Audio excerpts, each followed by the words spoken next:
আসসালামু আলাইকুম রহমতুল্লাহ। সম্মানিত সুদী, আজকে আমরা আলোচনা করব সূরা রুমের 51 নং আয়াতে কারিমা থেকে। বিসমিল্লাহির রহমানির রহিম। ওয়ালা ইন আরসালনা রিহান ফারাআহু মুসফাররাল্লা জল্লু মিন বাদিহি ইয়াকফুরুন। এবং যদি আমি শাস্তি বহনকারী বাতাস পাঠাই এবং তারা দেখতে পায় তাদেরকে শস্যাক্ষেত হলুদ বর্ণের তখন তারা অকৃতজ্ঞ হয়ে পড়বে। যে বাতাসগুলো কিছু ফসল নষ্ট করে, এরকম বাতাস পাঠানোর পর মানুষ অকৃতজ্ঞ হয়ে পড়ে। আল্লাহ রাব্বুল আলামিন যখন মানুষকে পরিপূর্ণ করে দেয় তখন মানুষ নাফরমান হয়ে যায়। আবার যখন বিপদ দেয় ডাকে, বিপদ যখন দূর হয়ে যায় আবার নাফরমান হয়ে যায়, যেটা করা উচিত নয়। ফাইন্নাকা লা তুসমিউল মাউতা ওয়া লা তুসমিউস সুম্মা দুআআ ইযা ওয়াল্লাউ মুদবিরিন। যারা আমার আলোচনা শুনছেন, এই আয়াতটা সর্বোচ্চ মনোযোগ দিয়ে শুনবেন। আল্লাহ বলছেন, নিশ্চয়ই আপনি মৃতকে শোনাতে পারবেন না এবং বধিরকে আহ্বান শোনাতে পারবেন না যখন তারা পিঠ ফিরিয়ে চলে যায়। মানুষকে মানুষ হতে হলে দুইটি রুহের মালিক হতে হবে। মানুষ স্বাভাবিকভাবে যেই রুহু দ্বারা বেঁচে থাকে তার দেহ, এই দেহের রুহু কিন্তু পশুরও রয়েছে। মানুষ আর জিন ছাড়া দ্বিতীয় রুহুটি অর্জন করার ক্ষমতা কারও নেই। মানুষ আর জিন ব্যতীত পৃথিবীর সকল প্রাণীর শুধু একটা রুহু, যেই রুহু তার দেহটাকে বাঁচিয়ে রাখে, ব্যাটারির মতো কাজ করে। আর একটা মানুষ যখন শুধু দেহ বাঁচানোর রুহুটার মালিক হয় আর দ্বিতীয় রুহুটা চিনে না, জানে না, তখন ওই মানুষটাও, যদিও দেখতে মানুষ দেখা যায়, আল্লাহর কাছে সে পশুর চেয়ে আরও নিকৃষ্ট। দ্বিতীয় রুহুটি হচ্ছে মানুষ আর জিনের জন্য আসমানি ওহী, কোরআন। প্রথম রুহুটি হচ্ছে দেহের ভিতরে যে প্রাণটা রয়েছে সেই রুহু, এটা দ্বারা দেহ বেঁচে থাকে। আর দ্বিতীয় রুহু হচ্ছে কোরআন। কোরআনের বিধিবিধান মানার মাধ্যমে আপনার প্রাণ বেঁচে থাকে, আপনার আত্মা বেঁচে থাকে, আপনার ঈমান ইসলাম বেঁচে থাকে। ওই রুহুটা অর্জন করা ফরজে আইন। মানুষের মধ্যে দেখবেন যার মধ্যে দ্বিতীয় রুহুটা নেই, সে খাবার খায়, চলাফেরা করে, সব করে, কারণ আল্লাহর দেয়া প্রদত্ত রুহুটা তার মধ্যে রয়েছে, যেটা সে কোনো কাজ করে কর্ম করে অর্জন করতে হয় নাই, আল্লাহ এমনি দিয়েছে। কিন্তু যেই রুহুটা আপনি পরিশ্রম করে অর্জন করতে হবে, সেই রুহুটা যার মধ্যে নাই, দেখবেন মসজিদের পাশেই ঘর, কিন্তু তার ওই আসমানি রুহুটা না থাকার কারণে, কোরআনের রুহুটা না থাকার কারণে তার দেহের রুহু তাকে নামাজে আনতে পারে না, সুদ থেকে বিরত রাখতে পারে না। সুতরাং এরকম অসংখ্য মানুষ দেখবেন যাদের দ্বিতীয় রুহু নাই, তারা শাষ্টলে বসে ঘন্টার ঘন্টা নাটক সিনেমা দেখবে, আজান হলে ঘরে চলে যাবে, কিন্তু মসজিদে তারা আসতে পারবে না। কারণ তাদের মসজিদে আনার মতো যেই রুহুটা, কোরআনের জ্ঞান, কোরআনের ওহী, ওইটা তাদের মধ্যে অর্জন করা নেই, যার কারণে তারা আজান শুনে কিন্তু নামাজে আসতে পারে না। ওই কথাটা আল্লাহ রব্বুল আলামিন এখানে বিস্তারিত বলেছেন।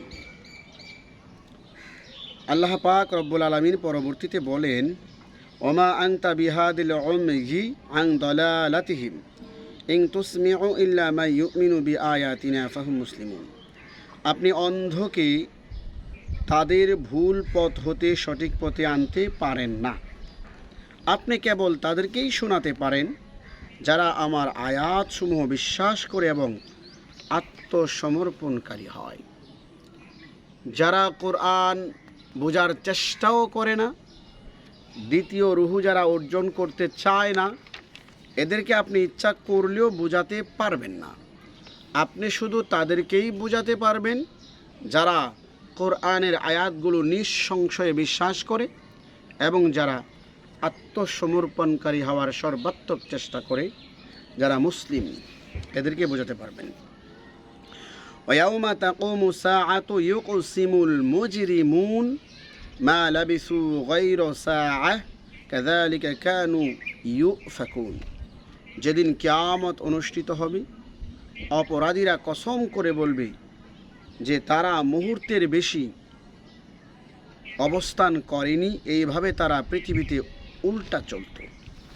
আল্লাহ তাআলা বলেন, যখন কিয়ামত এসে যাবে তখন কাফেররা কসম করে বলবে যে আমরা দুনিয়ায় সামান্য সময় ছিলাম, এর চেয়ে বেশি ছিলাম না। আল্লাহ তাআলা বলেন, যেমন এখন তাদের কাছে সামান্য সময় মনে হচ্ছে, তারা দুনিয়ায়ও তারা এরকম উল্টা পাল্টাভাবে চলতো। জান্নাতের আলোচনা করলে তারা গুরুত্ব দিত না, জাহান্নামের ভয় দেখাইলে তারা ঠাট্টা করত। এখনও তারা উলটপালটই চলছে। এরপর আল্লাহ তাআলা বলেন, وقال الذين أوتوا العلم والإيمان لقد لبثتم في كتاب الله إلى يوم البعث فهذا يوم البعث ولكنكم كنتم تعلمون। যাদেরকে জ্ঞান ও ঈমান দান করা হয়েছে, অবশ্যই তোমরা আল্লাহর কিতাব অনুসারে পুনরুত্থান পর্যন্ত অবস্থান করেছ, এবং এই হচ্ছে সেই পুনরুত্থান, কিন্তু তোমরা তা জানতে না। অর্থাৎ যাদেরকে কোরআন ও জ্ঞান দেয়া হয়েছে, তারা এ কোরআন মতে জ্ঞান মতে যারা চলেছে, তাদেরকে আল্লাহ তাআলা বলবেন, তোমরা যে পুনরুত্থানের কথা বারবার কোরআনে শুনেছ, আজকে সেই পুনরুত্থান তোমাদেরকে দ্বিতীয়বার জিন্দা করা হলো হিসাব দেওয়ার জন্য। ফায়াউমাইযিল লা ইয়ানফাউল লাযিনা যালামু মা'যিরাতুহুম ওয়ালা হুম ইউস্তা'তাবুন। সেই দিন জালেমদের কোনো উযর আপত্তি উপকারে আসবে না, এবং তাদেরকে আল্লাহর সন্তুষ্টি লাভের সুযোগ দেয়া হবে না।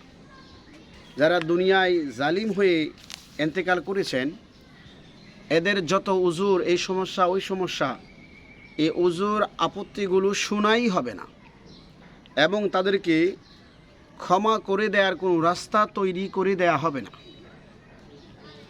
এরপর আল্লাহ তাআলা বলেন, ওয়ালাকাদ দরাবনা লিন-নাসি ফি হাযাল কুরআনি মিন কুল্লি মাসাল ওয়ালাইন জি'তাহুম বিআয়াতিন লায়াকুলান্নাল্লাযীনা কাফারু ইন আনতুম ইল্লা মুবতিলুন। এবং নিশ্চয়ই আমি এই কোরআনের মধ্যে সমস্ত দৃষ্টান্তগুলি, উদাহরণগুলি, এক্সাম্পলগুলি ভালোভাবে বর্ণনা করে দিয়েছি। আপনি যদি তাদের কাছে কোনো নিদর্শন নিয়ে আসেন, তবে অবিশ্বাসীরা অবশ্যই বলবে, তোমরা মিথ্যাবাদী ছাড়া আর কিছুই নও। অর্থাৎ হে রাসূল, যত রকমের মানুষ বুঝতে পারবে বা বুঝতে যত রকমের এক্সাম্পল, উদাহরণ লাগবে, আমি কোরআনুল কারীমে সব বর্ণনা করে দিয়েছি।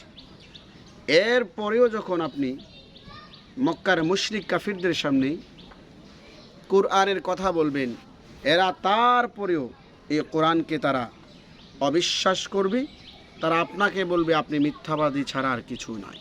যে রাসূলকে অলরেডি তারা বলেছে মিথ্যাবাদী। কাযালিকা ইয়াতবাউল্লাহু আলা কুলুবিল্লাযিনা লা ইয়ালামুন। এইভাবে আল্লাহ তাআলা ওই সব লোকের অন্তরে মোহর মেরে দেন যারা জ্ঞান অর্জন করে না, যারা ইসলাম শিক্ষা, ইসলাম বোঝার মতো জ্ঞান অর্জনে আগ্রহী হয় না। এদের অন্তরে আল্লাহ তাআলা মোহর মেরে দেয়, তখন তারা ইচ্ছা করলেও তারা জ্ঞান অর্জন করতে পারবে না, সঠিক ইসলাম বুঝতে পারবে না, যখন আল্লাহ তাআলাকে অসন্তুষ্ট করে ফেলে। ফাসবির ইন্না ওয়াদাল্লাহ হাক্কু ওয়ালা ইয়াস্তাখিফান্নাকাল্লাযীনা লা ইউকিনুন। আল্লাহ তাআলা রাসূলকে বলছেন, আপনি ধৈর্য ধারণ করুন, আল্লাহর প্রতিশ্রুতি সত্য, অবিশ্বাসীরা যেন আপনাকে রাগান্বিত করে না তুলে। অর্থাৎ হে রাসূল, এদের এই বাজে কথাবার্তা শুনে আপনি রাগান্বিত হয়ে কষ্ট পাবেন না, কোরআনের দাওয়াত বন্ধ করে দিবেন না। অবিশ্বাসীরা আপনাকে যে রাগান্বিত করে, এর বিপরীতে আপনি রাগান্বিত না হয়ে আপনি ধৈর্য ধারণ করুন, আপনাকে যেন তারা রাগান্বিত করে না তোলে। অর্থাৎ এদের আচরণ রাগান্বিত হওয়ার মতোই, আল্লাহর কোরআন রাসূল বলছে আর এরা বলছে মিথ্যা কথা, এগুলো আল্লাহর কোরআন নয়, তাহলে রাগান্বিত হওয়ার কথা। আল্লাহ তাআলা বলছেন আপনি রাগান্বিত হবেন না, ধৈর্য ধারণ করুন।